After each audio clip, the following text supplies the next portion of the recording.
Cara yang bisa rekan-rekan gunakan untuk meningkatkan harga dari kura-kura Brazil yang baby. Bagaimanakah caranya dan apa tipsnya? Saksikan di video berikut.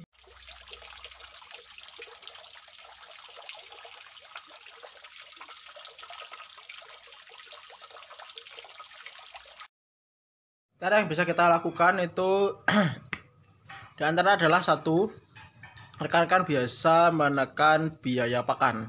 Itu akan meningkatkan harga dari baby. Karena apa? Kos pengeluaran dari kura-kura itu akan menurun, jadi penghasilannya tetap seperti baby, harganya tetap 25-30. Tapi pengeluaran untuk pakannya rekan-rekan bisa menekannya lebih rendah dengan apu-apu, dengan ikan di sungai. Itu nanti akan menekan biaya pakan dan menaikkan range keuntungan untuk rekan-rekan. Nah, itu untuk pakan kami udah banyak banget membahas, mulai dari apu-apu, ikan di sungai, kemudian buah-buahan, sayur-sayuran, kangkung juga. Kemudian kita juga budidaya kangkung. Itu yang pertama, tentang mengurangi pakan. Rekan-rekan bisa mengurangi biaya pakan dari ternak kura-kura. Biaya pakannya bisa dikurangi seminimal mungkin. Bisa dengan apu-apu, bisa dengan ikan, atau rekan-rekan bisa menggunakan pelet yang murah.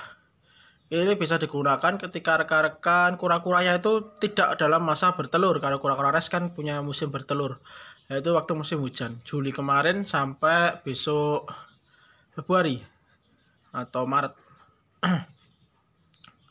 Agustus ini puncaknya bertelur. Waktu musim hujan ya bertelurnya. Kemudian yang kedua itu rekan-rekan bisa kawin silangan antara kura-kura res dengan jenis yang lain seperti yellow belly maupun res albino. Videonya seperti ini. Ya, ini yang bisa rekan-rekan kawin silangkan untuk menaikkan harga dari res atau kura-kura Brazil. Rekan-rekan bisa kawinkan dengan yellow belly seperti ini. Ini walaupun pejantannya itu yellow belly itu harganya lebih mahal daripada Brazil, tapi ini bisa meningkatkan harga dari anakan Brazil. Walaupun nanti yellow belly bisa diternak dengan yellow belly juga, tapi untuk meningkatkan anak dari Brazil ini bisa dikawinkan dengan Brazil. Tapi lebih baik kalau yellow belly dengan yellow belly itu harganya jauh lebih tinggi daripada hybrid yellow belly res. Hukum hybrid itu nanti yang atas dikawinkan dengan yang bawah itu harganya akan setengahnya. Seperti kalau res itu harga babynya itu sekitar 30-an. Kemudian baby yellow belly itu sekitar 200 sampai 250, ada 150. Nah, nanti kalau anak dari hybrid res dan yellow belly itu bisa 100 sampai 150. Jadi nanti tengah-tengahnya. Kemudian rekan-rekan juga bisa crossbreed dengan res albino, apalagi res albino yang double dot seperti ini. Nah, itu rekan-rekan bisa kawin silangkan dengan res albino ini kalau rekan-rekan hanya punya jantannya. Tapi kalau rekan-rekan punya betinanya juga, mending dikawin dengan albino karena harganya cukup mahal. Anaknya aja kalau nggak salah kemarin kita lihat di situs online itu 3 juta, 2,5, 3 juta, 4 juta, harga seperti itu. Dua jenis ini yang bisa rekan-rekan kawin silangkan dengan Brazil atau kura-kura res. Nah, ini kolam kami.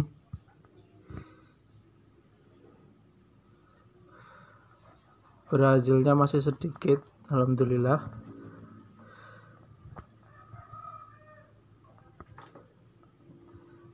Tapi untuk kawin silang dengan res albino itu akan menghasilkan head albino, itu harganya tinggi juga. Untuk yellow belly nanti bisa menghasilkan hybrid. Yellow belly race itu juga harganya cukup tinggi. Itu bisa meningkatkan kualitas dari kura-kura race. Tapi untuk di tempat Marwah Farm sendiri kami tetap fokus seperti di awal, kita tetap tidak melakukan hybrid. Kita race, kita kawinkan dengan race. Yellow belly kita kawinkan dengan yellow belly. Dulu kami sempat punya pejantan YP 1 ekor, lama banget kita taruh di kolam tersendiri dengan 1 betina res, itu secara terpaksa. Kemudian kita beli lagi yellow belly, ternyata juga jantan dari red zone turtle Mas Bambang. Kemudian kita dapat tawaran yellow belly betina dari Mas Tekno. Alhamdulillah 4 ekor betina juvenil langsung kita ambil. Kita beli di Jakarta, di daerah barat, Jawa Barat atau Jakarta itu 4 ekor langsung. Waktu awal nikah itu kita ambil kura-kuranya di stasiun. Itu 2 cara yang bisa rekan-rekan gunakan untuk meningkatkan produktivitas dari kura-kura. Cara yang ketiga yaitu rekan-rekan bisa berikan pakan dengan high protein atau protein tinggi. Kemarin kita sempat dapat berita bahwa ada pelet yang proteinnya itu 35% up. Jadi di atas 35%. Kalau yang kita gunakan itu biasanya 31% ke atas. Berarti sekitar 31 lebih dikit. Ini ada pelet dengan spesifikasi proteinnya itu 35 ke atas. Nah, ini kalau rekan-rekan pada masa produktivitas bertelur, rekan-rekan bisa gunakan pelet itu. Walaupun harganya cukup mahal. Kalau yang kami gunakan yaitu merek Propen kalau nggak salah ya, merek apa ya. Nanti kita fotokan, itu sekitar lebih murah daripada yang pelet yang itu, yang proteinnya lebih tinggi. Itu mungkin 3 cara yang bisa digunakan. Yang pertama adalah mengurangi pengeluaran pakan. Jadi rekan-rekan untuk peletnya bisa dikurangi seperti kami. Peletnya lebih irit, bisa menggunakan apu-apu, bisa menggunakan buah ini, bisa menggunakan sayur-sayuran, kangkung apu-apu, kemudian sayur-sayur yang lain. Yang kedua bisa di cross breeding dengan yellow belly maupun res albino.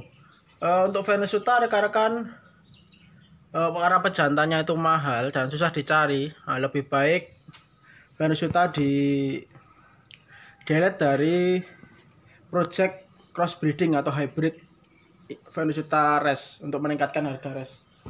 Karena pejantannya mahal, mending yellow belly aja, pejantannya murah.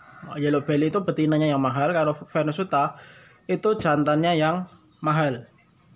Nah, yang ketiga kita bisa menggunakan protein, high protein. Untuk apa? Untuk mendoping telur dari kura-kura. Biasanya cuma bertelur 5, cuma bertelur 4, itu bisa maksimal sampai 8 sampai 10. Itu bisa dilakukan. Kita masih mencari research bagaimana caranya memaksimalkan telur dari kura-kura. Mungkin ini rekan-rekan bisa lihat, ini kura-kuranya itu pada tebar, jadi cukup banyak banget kura-kura di 1 kolam ini. Ini sebenarnya hanya cukup untuk 10-20 ekor, karena 1 inci dari tubuh kura-kura itu membutuhkan sekitar 9 liter air. Nah itu, ini terlalu padat, jadi airnya tepat hijau. Nanti kita akan buatkan kolam lagi kalau ada rezeki turun dari langit ya. Itu dulu. Assalamualaikum warahmatullahi wabarakatuh.